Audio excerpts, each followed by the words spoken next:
Yeah, so back on the campaign trail again in 2019, we talked a lot about cutting the regulatory burden here in Mississippi. And we had passed what we call the Occupational Licensing Review Commission in the legislature a couple years before.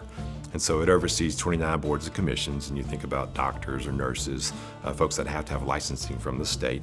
And so any new rule or regulation that would come on any of these 29 boards and commissions would have to go before the OLRC. Well, as we started looking at that, I thought, well, that's only 29 boards and commissions. There's a bunch of other regulations out there. How do we attack that? And so we started studying it.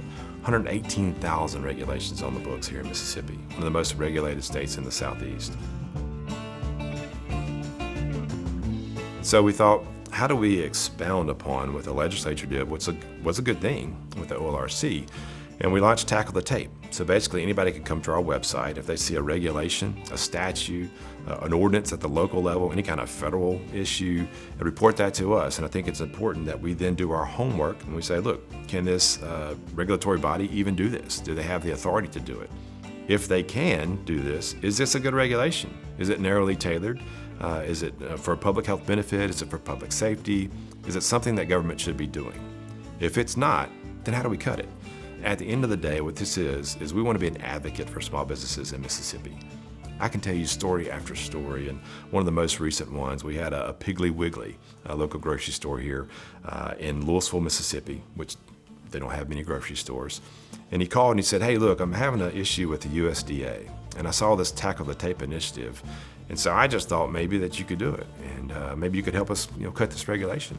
And I said, well, you understand that's federal, and I'm just a state level official. And he said, yeah, but you said anything. I said, well, you're right, I did. And so he told me a little bit about it. And so I called our state director here at the USDA and I said, look, here's what's going on. He said, well, the director's out of town. Could you just send me an email and tell me what's going on? And so I did. I summarized it, sent it over the email, and he responded very quickly. I opened the email, and all it was a phone number.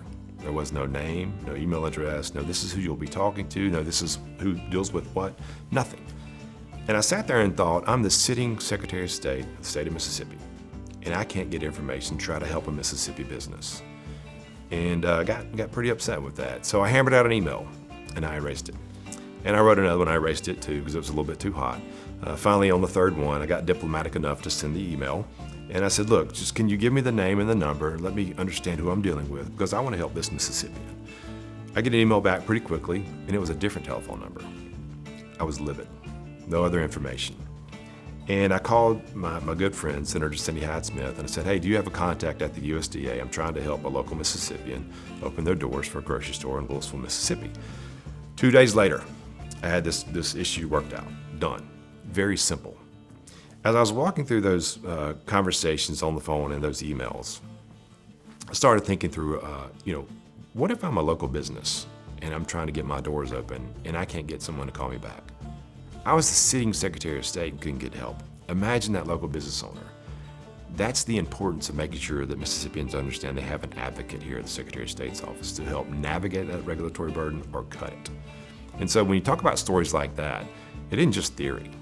It's real life. It's growing businesses, it's growing the economy, it's helping Mississippians put food on the table, it's growing our whole state. And you say, well, that's just one grocery store, or this is just one business owner, or that's just one thing over there. Those are drops of prosperity. I mean, think about that in a swimming pool when it rains. Each drop that hits that swimming pool makes that water go up. You think about that in terms of businesses. Each new business, each door opened brings more to the economy, brings more food to the table for those parents and those young children. It grows the entire community, it grows the entire state. Those are good things. That's the power of cutting the regulatory burden, making sure that Mississippians that have these dreams to grow their own business can do so without that regulatory burden hanging over their head.